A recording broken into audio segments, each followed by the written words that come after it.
Ladies and gentlemen, boys and girls, welcome to Vengeance League Grand Finals between the Educated Drug Dealers and Godlike Forces. I am Xenaero, and I'm being joined by Commissioner HumanBones for this prestigious event. 8 teams down to 2. How are you, HumanBones? I'm doing great. How are you? Doing excellent. Now, we just received word that the game is going to be delayed by a little bit. About 10 to 15 minutes. But, that gives us more time to talk about the teams up ahead on the plate tonight. So, what can you tell us about the journey of the Educated Drug Dealers and Godlike Forces? Well, the Educated Drug Dealers have had pretty much a perfect season.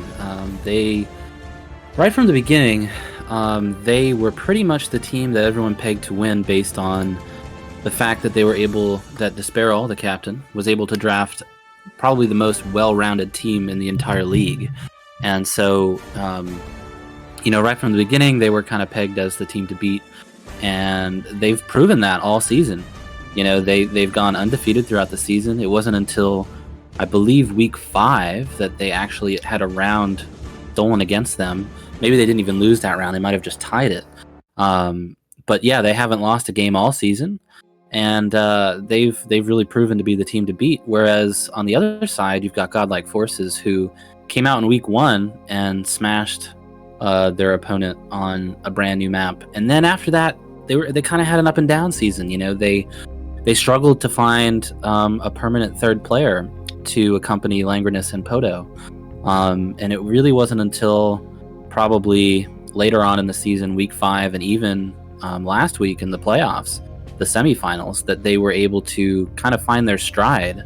And it took a 6-round victory over the Pistol Kings 3 to find that stride for them. So if you look at both of these teams, one team has really had a strong season and the other team's faced some adversity. And those two things can play out very differently in a finals game. You can have as much success in the regular season as you want. When you get to the finals, maybe you haven't played a team that's hungry for the win, and you might, sit on your laurels a little bit and maybe not come out and take that win the way that everyone expects you to. And on the other side, you've got Godlike Forces who, they've battled through so much adversity and they've gotten to this point, and now they're here.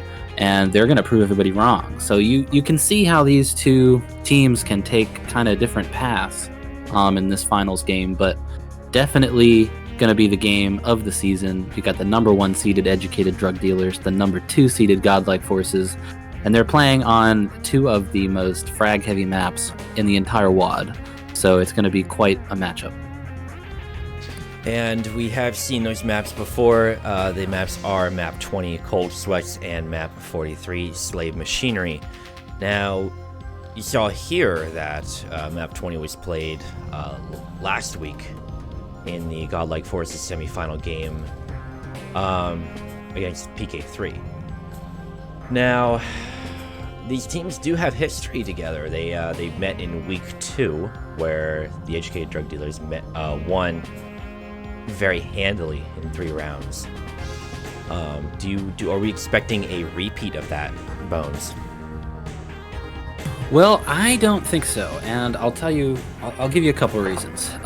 Week 2, as I mentioned, Godlike Forces really had a hard time figuring out who their third was going to be, and they have Azriel and Tanya on their team, and these two guys, they're good on certain maps. They're really good on certain maps, and on other maps, maybe their flaws might show. They might have some cracks, just a little bit more than other players. So, depending on the matchup, it's been tough for them to really solidify, or it had been tough at that time for them to solidify a lineup. And so, as I mentioned, Godlike Forces got all the way down into week 5 and the semifinals, where they really did actually come out and figure out the kind of strategy that works well for them. So I think because the Educated Drug Dealers have just been solid since week 1, Godlike Forces needs some time to catch up. And unfortunately, they got caught against this team a little early in the season. So I really wouldn't expect to see a similar result. In fact, I think Godlike Forces probably have something to prove here. So I have a feeling they're a little bit hungrier for this win than EDR is. However, on EDR's side, we've got Desperal, who is hungry for his first finals win. He's been to the precipice a number of times, but has not been able to take the crown. So we have a lot of really interesting storylines that are going to, I'm really interested to see how they're going to play out. But I do not think it's going to be a blowout. I think based on the maps and the players, it's going to be a really tightly contested game. All right, and there you have it. If we're going to take the semifinal records into account, give everybody a little refresher, Godlike Forces did defeat Pistol Kings 3 in 6 rounds, while EDR defeated their opponent, the Chosen Ones, in 4. EDR, to my knowledge, have they even lost a round? I don't think they've lost a round. I think the worst they've done is tied a round, which is pretty impressive across 6 games. Yeah, I'm quickly flipping through their record right now, and so far I have not seen them do anything worse than tie a round. So if they do taste defeat, it will be here in the grand finals, which is adherent to the same rules of the playoffs as before. It is a best of 5. We are not doing the flag count point scoring system that we were doing in the regular season. It will be the first team to best of 5, straight up. No punches pulled. That does not mean that we won't see overtime, however. If a team does not come away ahead at the end of round 5, it will be going to round 6, and then 7, and then 8, and however long until one team finally cracks and we have a grand champion of Vengeance League Season 3. Right, and it's really interesting because EDR hasn't lost a game at all this season, or even a round. What happens if they lose a round in the finals? How do they react to that? Because they've never been in that situation before. Whereas Godlike Forces, take their semifinals match against PK3, for example. They lost. They tied their home field, so they essentially lost home field advantage in round 1. And then they lost both of PK3's home fields and had to come back and win around on their home field and then win around on PK3's home field in order to take that victory. So they've faced this kind of adversity where they've lost rounds and had to battle back. So they know how to respond to that. But how does EDR respond to a loss? That's going to be the key to this game. If they indeed get fed a loss by GLF, I'm seeing both teams' rosters in separate servers. They are practicing. I imagine the holdup is due to team members not being available at this particular moment. Yeah, and I think also, because we're at the finals and, people have busy lives, they just want to give each other a little bit more time to practice, and that's respectable. So yeah, it's only going to be a short delay, but... And in the meantime, we can... Let's see. I think I'll show off the maps. For those who are unaware of how Doom Capture Flag is laid out. Although the vast majority of you have caught the broadcast in the past, if you are new to how Capture Flag maps are structured, well, we'll be able to fix that here for us. If I can get Xenaero to launch, that would be excellent. Yeah, the thing about these maps is that they're very, very similar. We talked about this last week. They're basically the same layout in a way. One of the maps, you can't really rocket jump across the middle, but they're going to play very similarly. I'm trying to get it to actually capture. Sometimes Xenaero does not wish to cooperate.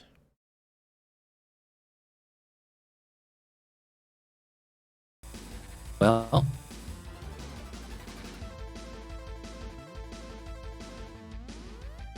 and there we are. Okay, so I'll show you guys. First up is map 20. This is going to be the home field chosen by GLF, and it will be the second map that we will see today. So just by happenstance, we're going to be going through the Challengers map It will be a tightly controlled flag rim with an armor.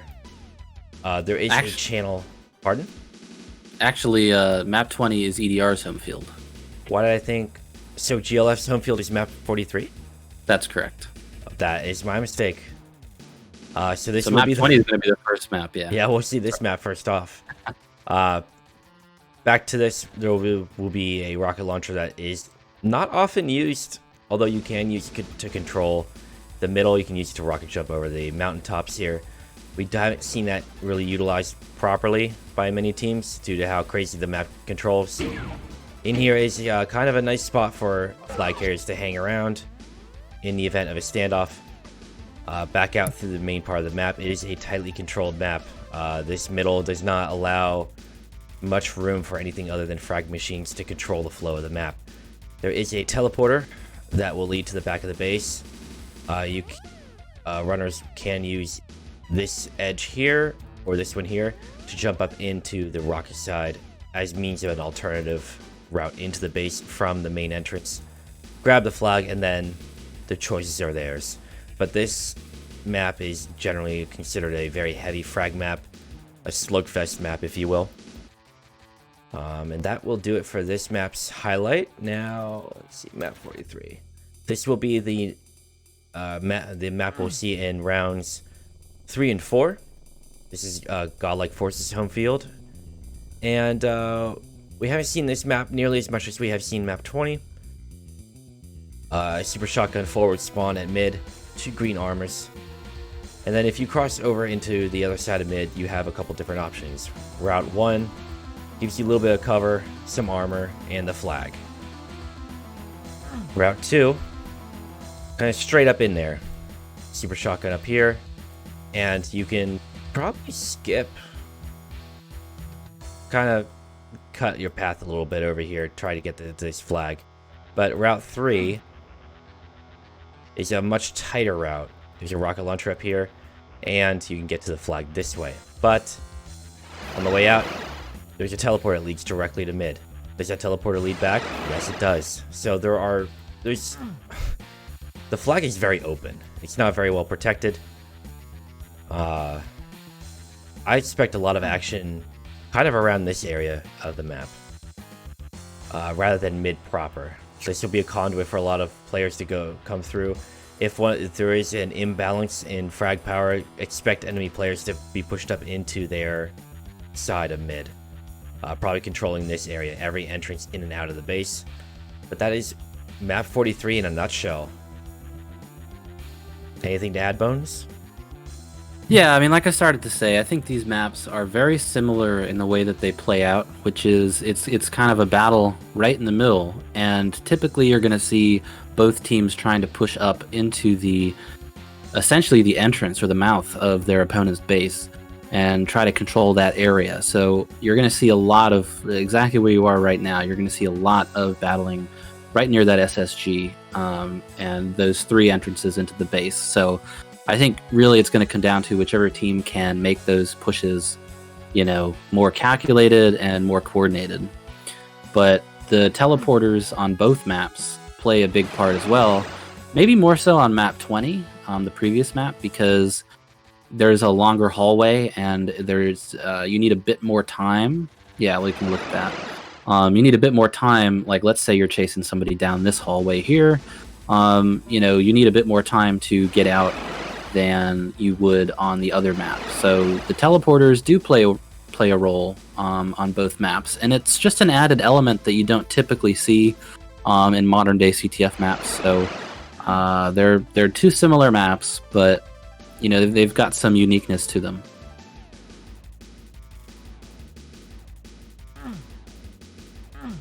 Ah.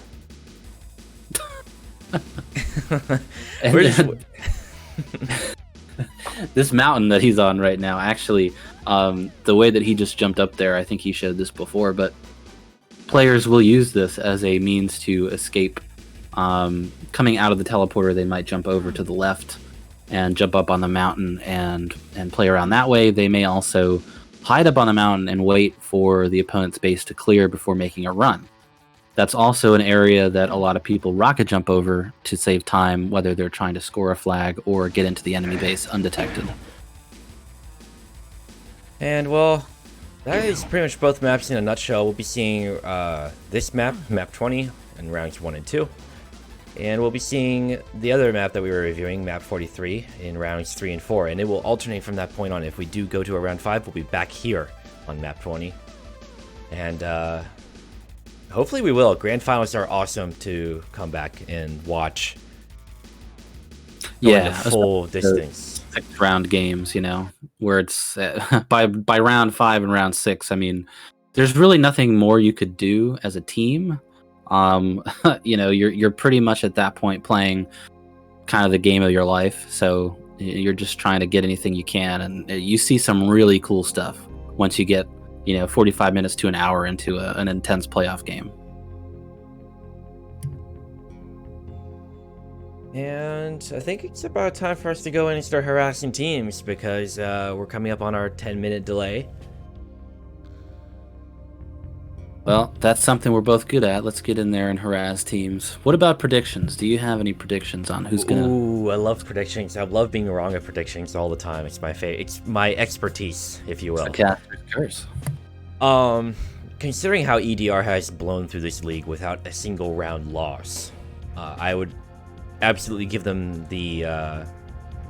and we're starting on their home field, which is a slugfest map, and considering they went through the semifinals without much trouble, I would probably give EDR a very strong start, and by proxy the game.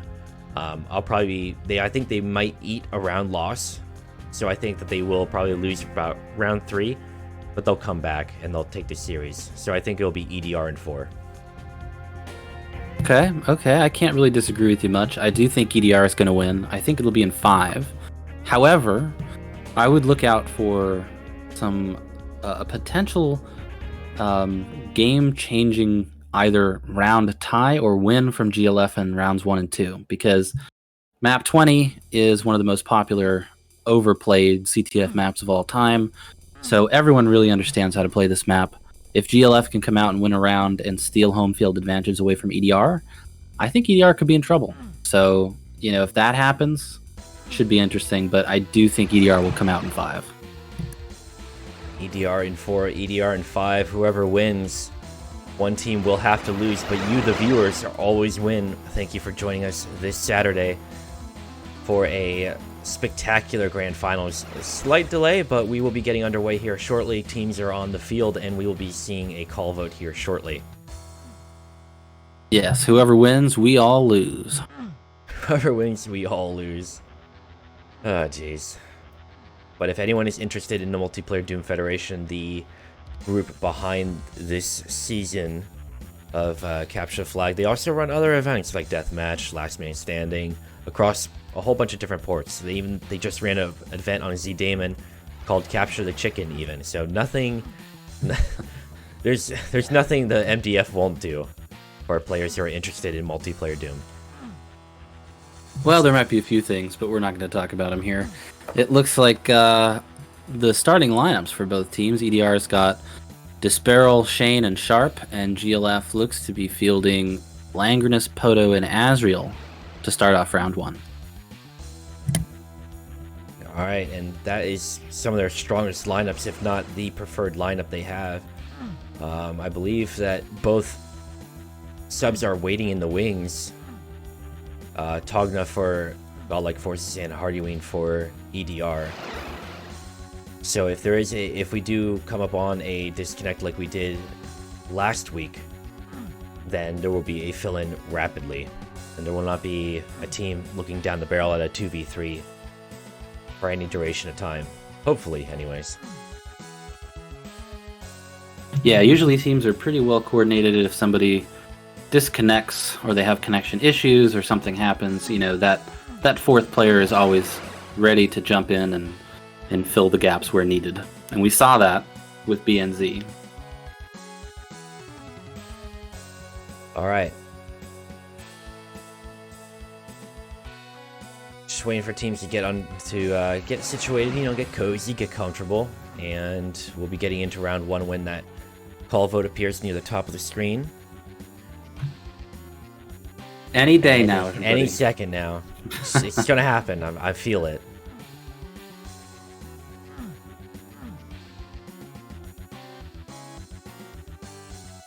Okay, I was wrong. GLF is fielding Lang, Poto, and Tanya in round 1. And Azrael, I guess, is not joining the main force of GLF, which I find to be slightly surprising, but here we're getting into round 1, so... Yep, here we go. Not totally surprising, because, as previously mentioned, GLF has had a rotating door at that 3rd spot on their team, but, you know, they feel strong about Tanya going into round 1. Alright, and we're going to be getting into round 1 of this best of 5 series in the grand finals, Godlike Forces versus the Educated Drug Dealers. All bets are off. This is it. There are no takebacks, no second chances. Starting off watching Sharp from EDR. Sharp was doing some good stuff in the game last week against TCO, just really matching the intensity of Daston as a runner. So Sharp's got, you know, he's got a lot of stuff to live up for here. Live up to, I should say. Tough for Sharp to get past mid right now. The control from the red side from GLF is immense, and the first touch is from Togna to get across, and that's like, what is happening? Shane is AFK. Yeah, we have Shane is not actually at the computer, so huh. I guess that's not happening. Well, now the time on the map will tick down, but we're just I guess we're waiting for Shane to come back. What teams are agreeing to have a reset in round 1, so not unexpected. Not really sure what happened there. Just kidding. This was the practice round. We'll be getting into the real round 1. They gave us a chance to practice. Let's restart. Let's restart from the beginning. This is map 20. Yeah, we haven't seen this map before. Okay, is Shane alive? It looks like Shane is alive. All right. And now we'll be getting into the game.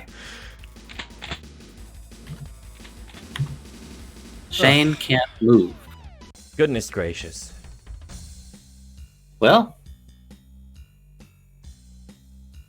you know, nothing ever starts on time in the MDF, but here we are, an hour and 18 minutes after the scheduled start time, and we're getting going.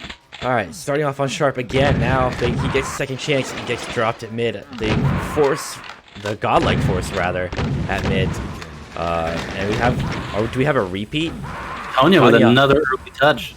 It's dropped, but it is picked up by Poto and escorted the rest of the way, almost effortlessly. First score on the board for GLF, 1-0. Well, and this is the kind of adversity I was talking about. How's EDR going to react to this? Getting scored on in the first 20 seconds of your home field, round 1. Getting dropped on the first touch. Shane doing great work covering mid with those that forward spawn frag power. Sharp also going in for, it looks like they're running kind of a 2-0-1 mid setup. Seeing if they can get GLF to crack. That's been their bread and butter all season, is letting Shane and Sharp loose to score flags, and Xenaero cleans it up from the back. They've been really strong with that lineup. Watching Langranis move up to mid. Yeah, Lang's taking a lot of his frags too. And this seems to be GLF's strategy, which is, as I mentioned, you know, being able to push all the way up to the mouth of the enemy base and basically just taking them out. Because when you're coming out of the base on this map, you really don't have, if you spawn, you pick up that SSG, you don't have a lot of time to position yourself before you're going to get blasted by somebody sitting right outside. And that's correct. Controlling different bits and pieces of mid is crucial, considering that this is a very frag-heavy map. If there's no pressure on one area, you move up to the next and start applying pressure to the enemy team. Now, both teams kind of trade spots on mid, clearing it out for each other. And as yeah, Lang just got a triple kill there, the entire team. Yeah, Lang is a very strong fragger. And with Tanya looking out, but no cigar on that, with 2 players from EDR dropping the flag runner. That early touch was all we get in terms of scoring for the time being. There is a 10-minute time limit, so whichever happens first, 5 flag captures or 10 minutes, that will be the end of round 1. Sharp getting across. The pickup from Dane. That is all of EDR wiped off the field. He had an escort, but that was dropped as well. A brief pickup is all EDR got before GLF secured their flag back to their podium. Yeah, and what GLF traded for frags in Azrael, they brought touches in with Tanya. So you can see Tanya's not really getting the same level of frags as everyone else, but he did get that first early touch, and he's making some good attempts at the flag right now. And both flags in possession. Tanya out to mid. And he used the... Kicks caught up on the rock outcropping there, but couldn't get past it. Yeah, he got caught. And that's, you know, in the course of a game, that's actually really easy to get caught on something like that.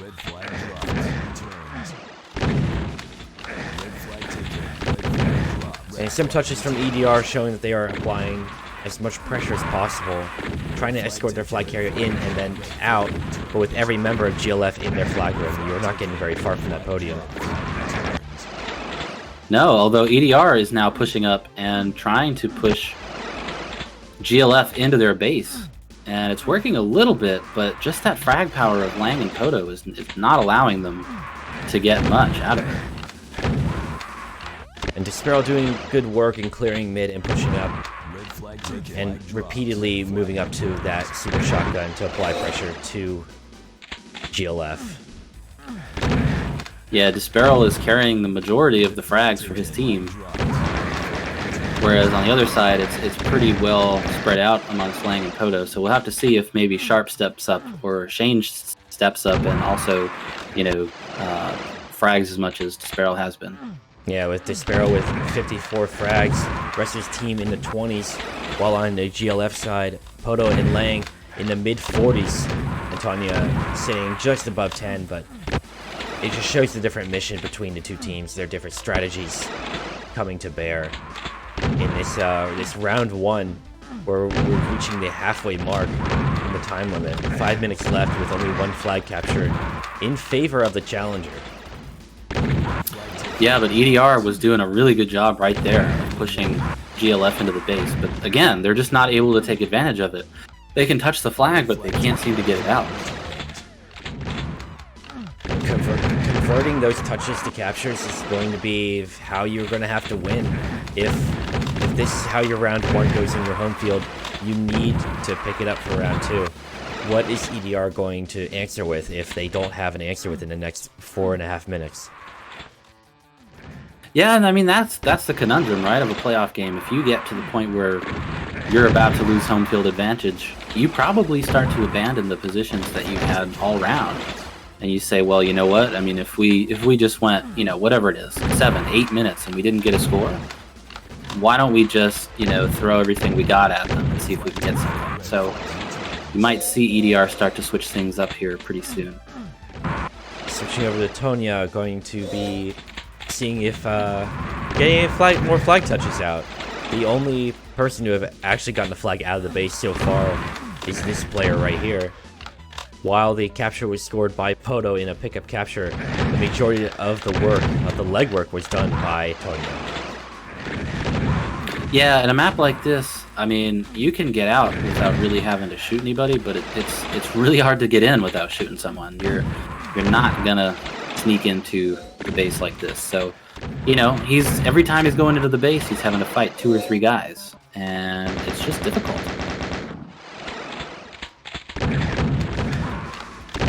And this map is, as you can see at home, very well known for being a stalemate type map. High frag count, but very low flag movement. I mean, unless there's a very large player discrepancy in skill. Right. I mean, taking a look at the frags, Despero is approaching 90 right now. there, he hits it there. So he's got 20 more frags than Hodo does. So in the time we last talked about, in the last couple of minutes, he's gained 40 frags. It is pretty phenomenal to see play. Well, Sharp is out by on the mountaintop. It's not But it returned does now. get returned, yeah. Yeah, and that's another strategy that a team can use. If you can get out, you know you're going to die. You can get the flag and get it out on the mountain. Let's watch Shane here. Okay, you can get it out onto the mountain. And that forces the team to try and return their own flag, and that leaves their defense open slightly if you can't pick up the flag yourself.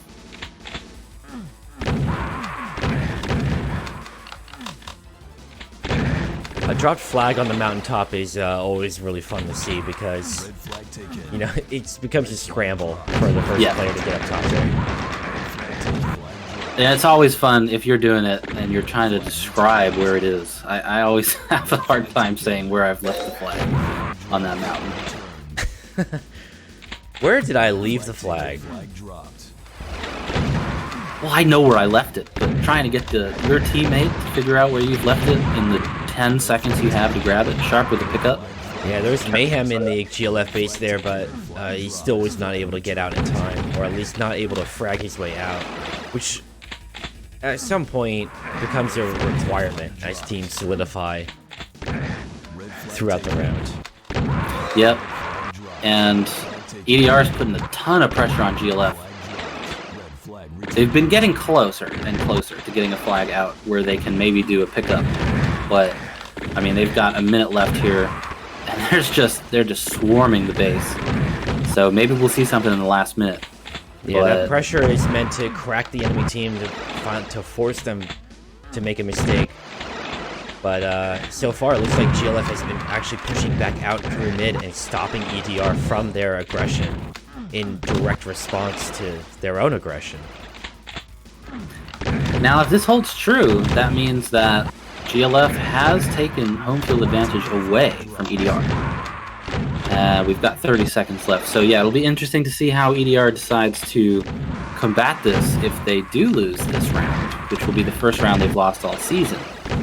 I'm not sure that they're going to put in their fourth player, who is Dosu. Dosu was a late season pickup for them, hasn't played in a game yet this season, so it might be a risky spot to put him in. So they're going to have to come up with something with the current lineup that they've got, and I think, I don't want to say anything yet because they got a flag touch here, and they're getting a Sharp. They just ran out of time. And wow. there's Shane. He's out, but their time wasn't there. Red will win 1-0. Godlike forces up in the opener round on EDR's home field, giving EDR their first taste of a loss.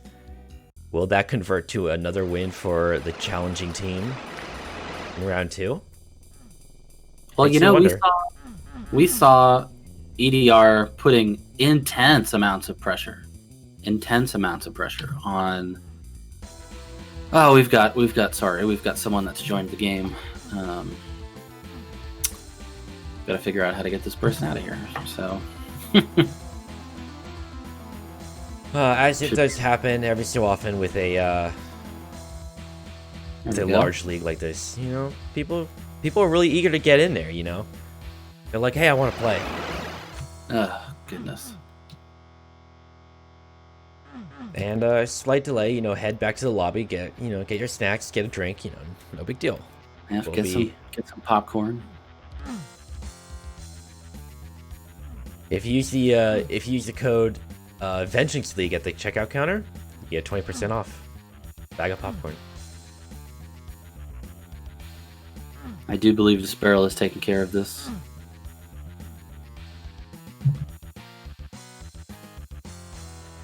And the interloper is now gone, and we can continue as planned into round 2.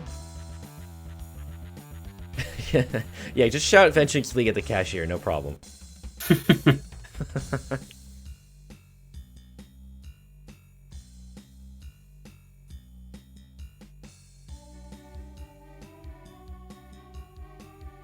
But yeah, that was kind of an upset. I didn't think it was going to happen.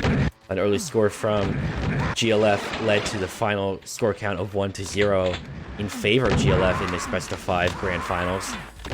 Now going into round 2, what's EDR going to change up? Yeah, well, as I started to say, we found, or they managed to find, that putting a lot of pressure on GLF at the end was actually helpful for them. I mean, they didn't lose a flag, so they were actually able to get a flag out, just ran out of time. So maybe we're going to see them put much pressure in this round, as they did at the end of round 1. Sharp has a flag, but he gets body blocked and stopped dead in his tracks before he even leaves the base. So GLF still has their defensive might, but will it be enough if EDR pushes up with that relentless pressure that we saw get that flag out last second, last round? Well, so far in this game, EDR's had kind of a knack for blocking their own teammates with the flag. So let's see if they can bounce out of that really bad habit. But we have seen a few more touches here. We've seen Sharp get a number of touches.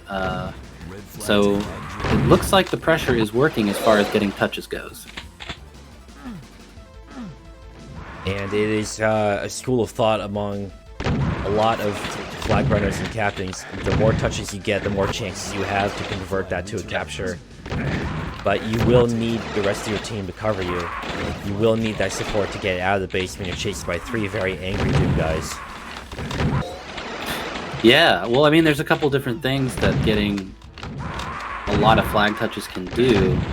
If you're getting a ton of flag touches, then basically one member of your team can kind of more or less sacrifice your runner and say, okay, well, I'm not even going to help you. I'm just going to try and sneak in and grab the flag after you die. So there's, there's lots of different schools of thought there, but I can't see a scenario where getting a lot of flag touches is a bad thing, as Sharp gets one here.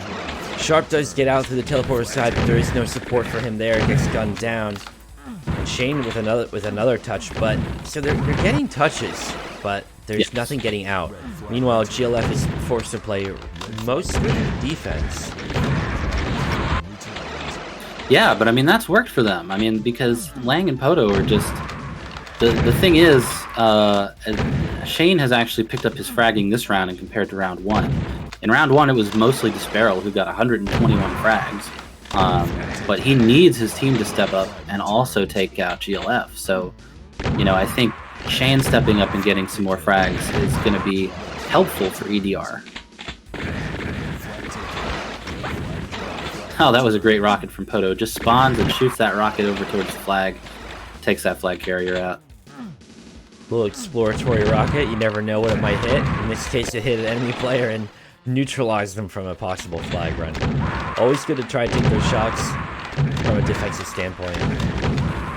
A man after my own heart using the rocket launcher. Thank you, Poto. I think we've seen EDR get more touches here than we have GLF. Yeah, I believe we can't see touches on the scoreboard, but we can see frags. Same dynamic is opening up with Sparrow having the most frags of his team. There is a flag carrier out. We do have another pickup, but it is dropped at mid and returned.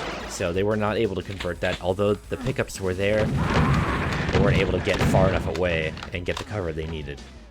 Yeah, the pickups were there, but they're just not able to get across. I mean, you can say they would have had that score at the end of round 1, but time ran out. So we saw Tanya go underneath and to the back side of that passageway, but a defender was staring through the bars and blasted him. Yeah, that's the thing, is you can usually hear somebody running through the slime there. Both teams with a touch here. Lang gets taken down. Where is Shane? Shane is almost across. He needs that cover, needs to pick up what's happening here. OJ? Sparrow with the pickup. And it's on the pedestal. And it's the defender chasing him was brought down last second by Shane, who then picked it up and scored it. So now the shoe is on the other foot. EDR is up 1-0 with about 5 minutes left. See, but now GLF can say, you know what? Yeah, we played defensive all this round. They maybe figured us out. Now they can put the pressure on EDR. So let's see if they can do that. because they were getting a lot of pressure on them early in round 1 before they ended up having to become more defensive. And as we know, giving up any sort of measure of defense opens up another hole for flag runners to punch right on through with their own touch and own capture, potentially. So it's a balanced game of defense and offense with your team, as it has been and as it always will be in 3-3-3 Doom Capture the Flag. Yep, it's always a fine line you have to walk. You know, do you exert more pressure? Do you play more defensively? It's really tough to know what's going to work sometimes. And like, if something works for a minute, that doesn't mean it's going to work for 3 minutes after that. So constantly adjusting. Lang getting a touch there, but take it down pretty quickly. Gotta float around in the middle of the arena. Tonya with a touch. What's going on here? And Tonya saw. Oh, there he goes. Got caught in the middle. Got intercepted, and the flag was returned. But that's a great usage of the hard cover of the terrain that you have available in the middle of this map. And the runners over time have gotten a lot better at using hard cover and quick routes. Get from point A to point B with as much hard cover as possible, just to make defenders' lives, you know, tougher. Yeah, I mean, the thing that I like about this map is you can constantly kind of dart behind a wall here. Sharp with it down. You can dart behind a wall as a runner, and you know, you can play kind of those mind games with somebody. This is a good map for that. Good base for that with these kind of rooms that they've got going on. Sharp tries to drop the defenders there, dogging it with a single barrel shotgun, but no dice there. Just under 3 minutes left in round 2. It's possible that this map is just like a one flag map, you know. Whoever captures the one flag, that's it. There's to be no more captures. That's true. I mean, it's entirely possible that this goes a 1-0-1-0, you know, from both teams grabbing around. And that's not entirely surprising based on the map choices. It's a really tough map to score on.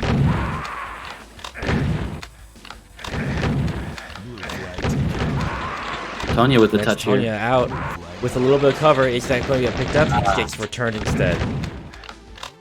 They're getting closer. I mean, we're down to 2 minutes left. I don't know if GLF is just going to say, hey, you know what? We stole a round off them. You know, that's all that we can ask for, or if they go for the win here. Yeah, if you're a GLF, you can't lose any more than you already are. So, right. Try to go for a tie. Try to go for an upset, maybe. Something like back-to-back flag shenanigans. It has happened before. Do you clear the benches? Do you push every player up and see what happens? I think given the situation that they're in, where they're down a flag, they've already taken round 1. They don't have home field advantage at this point. I don't see why not. I don't see why you don't just throw everybody at the flag and forget about defense. I mean, like you said, you can't really lose any worse than you are now.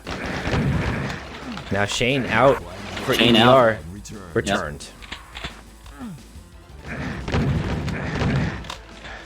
Yeah, well, I mean, unless something miraculous happens here in the final minute, it's looking like it's going to be tied up 1 round to 1 round for both teams. Yeah, a full reset going into round 3 with no team in any advantageous situation, period. Yeah, EDR did a good job of bouncing back here. I think they got a little too pushed in round 1, and you know, it took them about half the round to bounce back from that and start making something happen as far as flag touches go. They took advantage of that fairly early on in round 2. With 20 seconds left, it's looking like EDR is going to take this one. Yeah, if we, there's enough time for there to be a capture, but not now. We are past the point of you being able to get from one flag to the other. So round 2 will go to EDR, and we are looking at a tied series so far, going into round 3, 1-1. Yep, and now we switch gears and we go to map 43, which is, it's very similar as we've mentioned. Slightly different. You don't really have the verticality that you do on map 20. There's no room for rocket jumping or jumping on mountains or whatever. It's pretty straightforward. It's going to require a lot of communication and a lot of coordination, a lot of teamwork to get a flag out. It appears that Tonya is sitting and Azrael is coming in for GLF. If our lobby roster is to be believed. Yes, looks like it. So they must feel that Azrael has a better advantage for them on a map like map 43. Azrael is a strong fragger. So let's see if he can come in and make a difference for them here. And we're getting into round 3 now on a completely new map, map 43, where it's not as compact as map 20. There are more routes into the flag rim. The flag is much more vulnerable. But the mid is extremely wide open. There's even less hard cover at mid than there was on map 20. Now Poto out to mid while they wrestle with their own flag carrier. Poto is being chased by one defender and is dropped. Is unable to get the kill, but it gets picked back up. If the flag is returned, that's which it's not. They keep picking it up. EDR keeps picking it up, and they got the return. What a return on the enemy pedestal. Already, 15 more exciting things happening on this map than 20. And Sharp out to mid. There's cover from his teammates. He needs to make it to the flag. That's first blood from EDR. 1-0 in the opening minutes of round 3 on the enemy's home field even. And we saw GLF. They could have scored that if they had kept that flag on the pedestal. They were able to return it. They had that score, but EDR comes in, gets the return, and gets the capture. So complete 180. That was incredibly ballsy from EDR. Just go from the flag carrier like that. They didn't have much choice. The Poto was on the pedestal. Now mutual possession. He got picked up, and just like that, 2-0. Scored. And this map, while less compact, from end to end, it's a very short distance. If you can clear the way to the flag, then you can score very handily. That's 2-0 so far for EDR in round 3, where the series was tied up 1-1. Now it looks like EDR is bringing all efforts to bear. Yeah, look at what they're doing right now. I mean, they're not even considering playing on their side of the map. I mean, they're taking the whole map as their side of the map. They're pushing up all the way to the entrance of GLF space. Doing a really good job.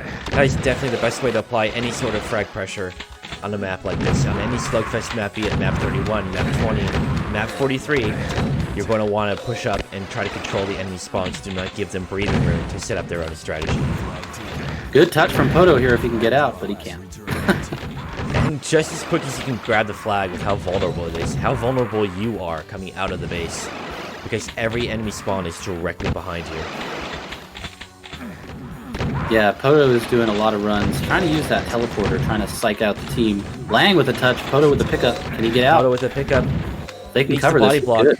Yeah, that is very close call there. The EDR player we saw could have returned that last second. Yeah. Showing how razor thin that capture margin can be into the capture the flag. It's now 2-1 in favor of EDR. Their margin of only one flag can mean anything, as we have 6.5 minutes left on the clock for round 3. Yeah, this match is far from over, and we've seen a lot of craziness happening with flag touch pickups and drops and all that. So there's been a pretty exciting round 3 in comparison to rounds 1 and 2, which were, kind of balls to the wall slugfests.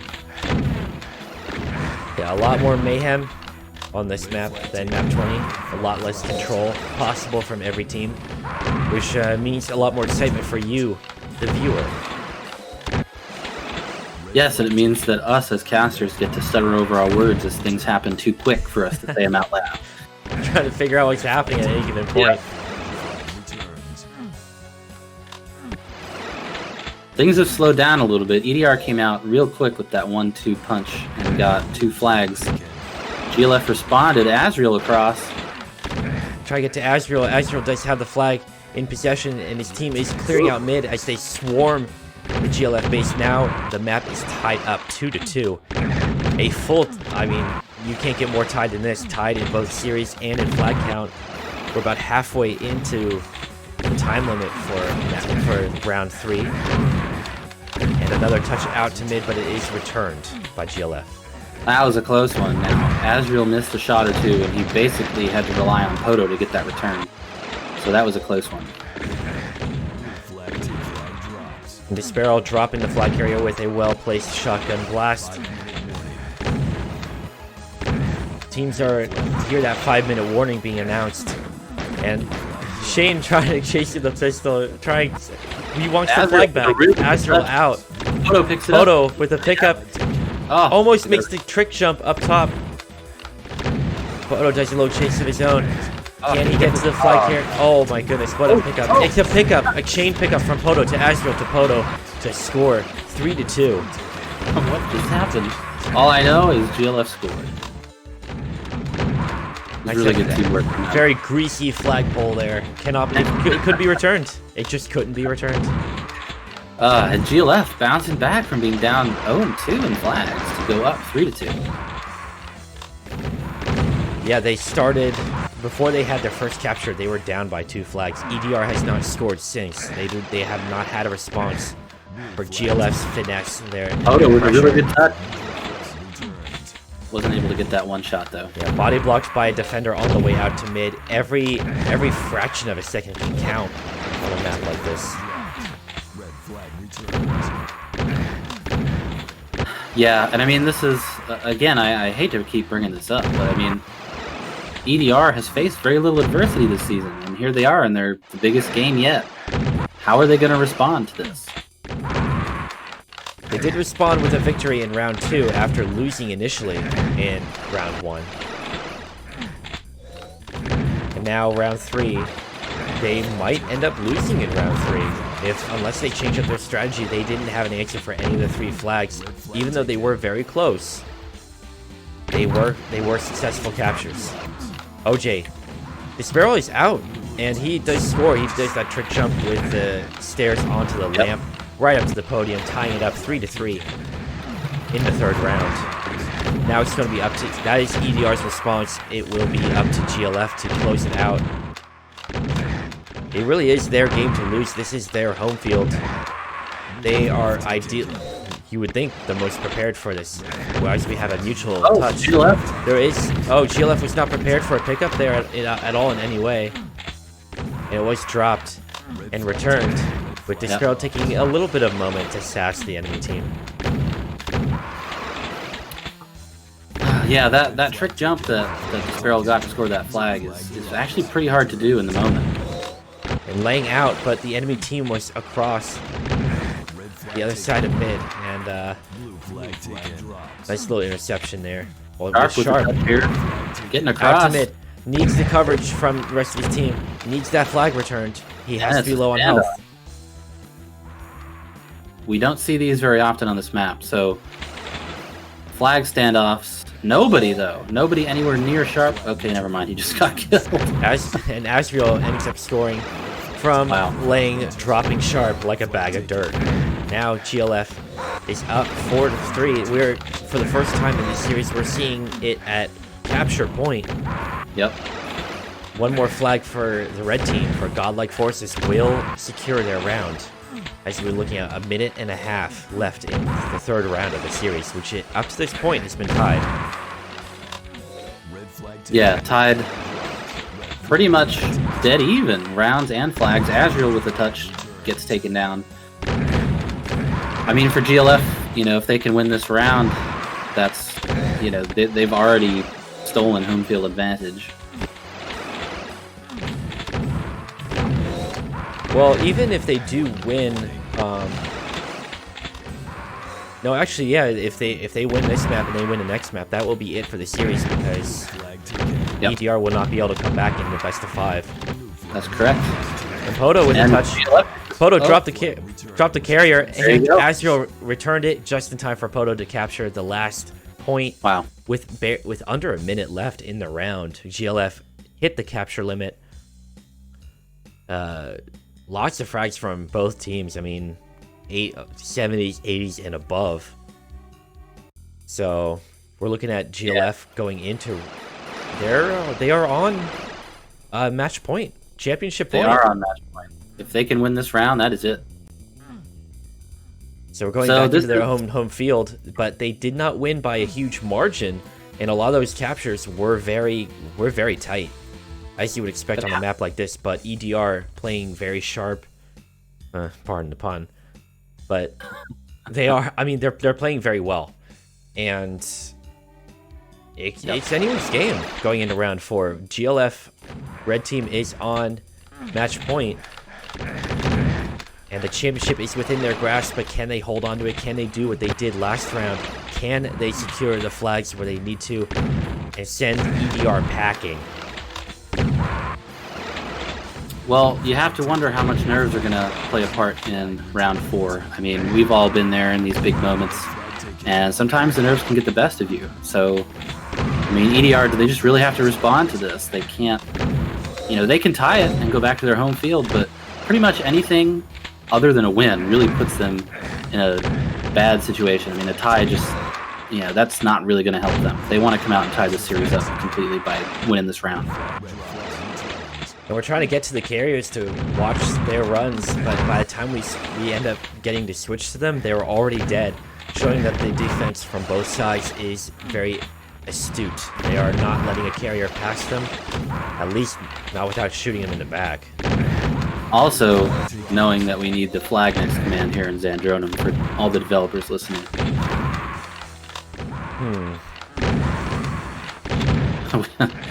So nobody.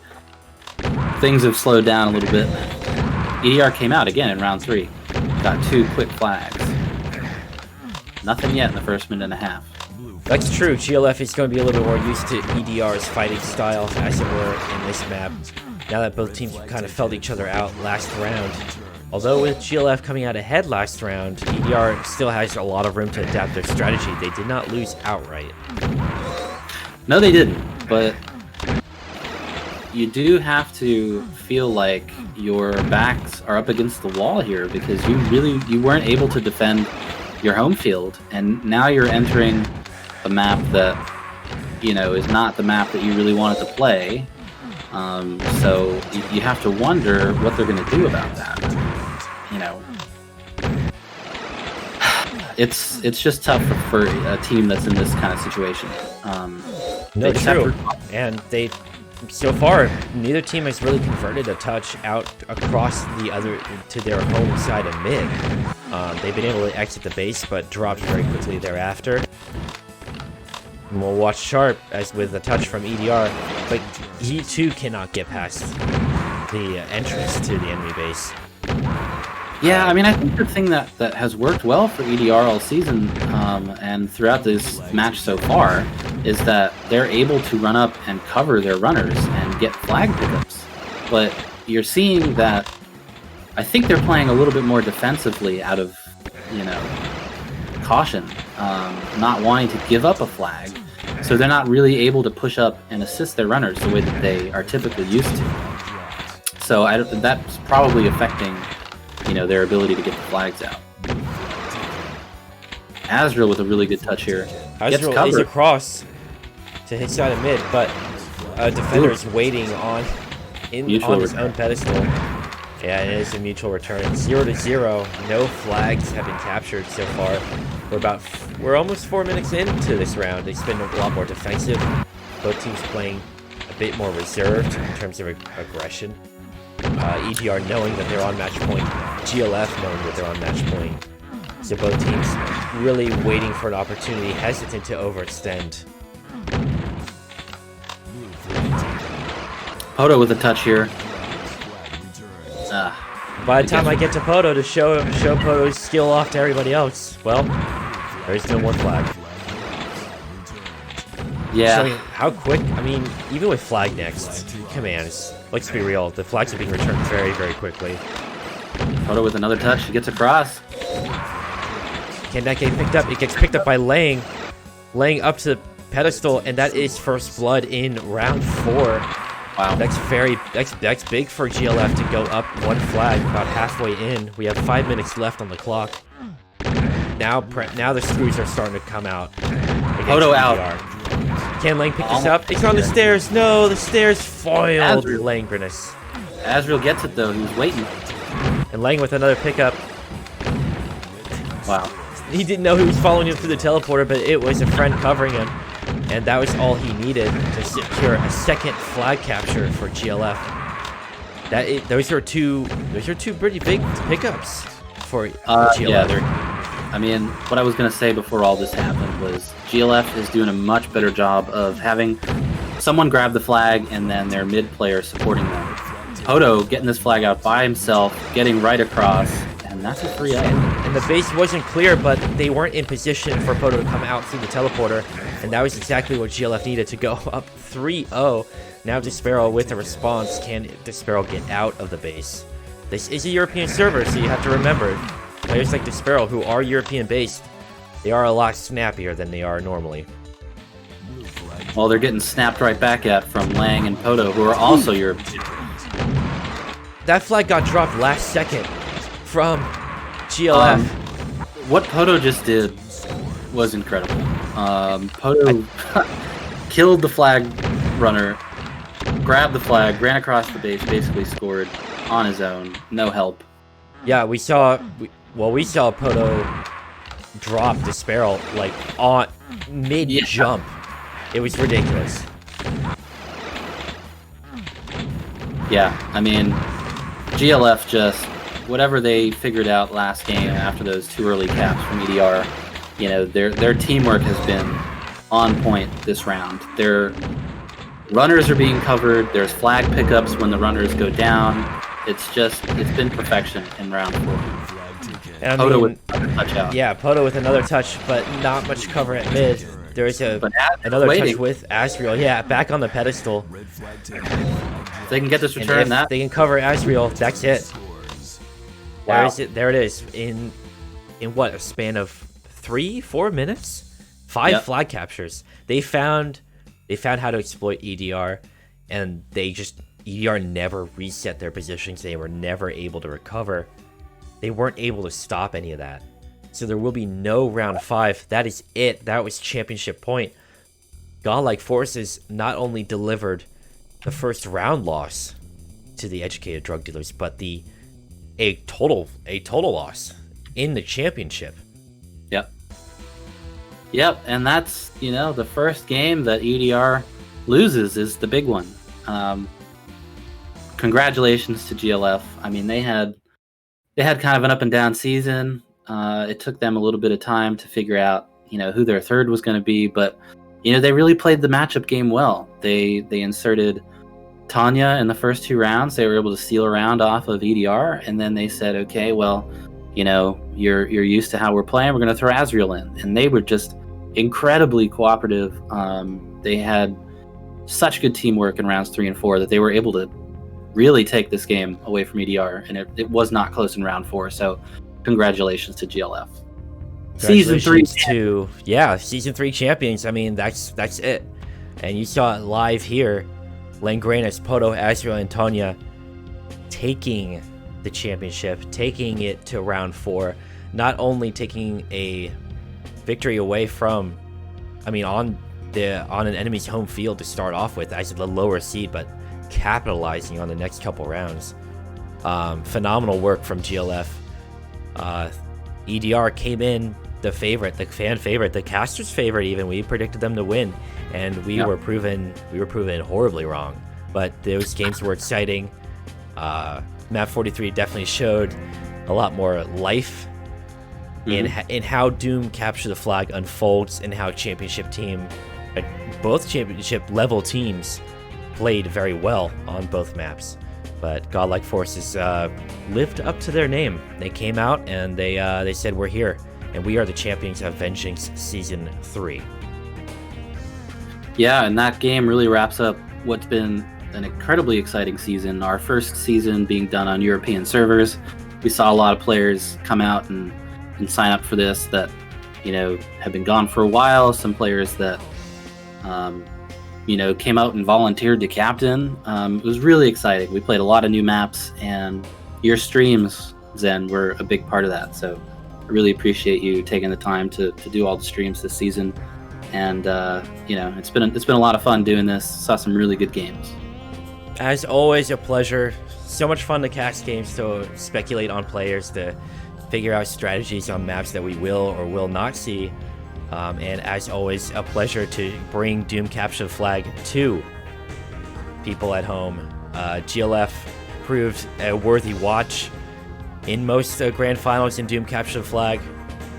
It's super fun. It's super fun from a spectator point of view, and with great co-commentators like Commissioner HumanBones, we are able to bring you a wide variety of opinions, and we're able to cover a couple different angles as the game unfolds. So thank you everybody for spending some of your Saturday with us. Thank you to HumanBones for coming out and co-casting not only today but also throughout the Vengeance season. The MDF, the link to the MDF website, doomfederation.com, is in the chat. If you're hearing this on the MDF YouTube, then you already know where the website is. But keep an eye out for more events from the Multiplayer Doom Federation. And as for this channel, keep an eye out for the World Doom League, a top-tier 3v3 Capture the Flag setup, time-honored and packed to the brim with talent. Will be starting to be broadcast here when signups close there, and we'll be getting those games underway within a month or a couple weeks. We'll see what happens when signups close, but that will be it. We'll play you out. Thank you, Bones, for joining us. Thank you for having me. Thank you for being here all season.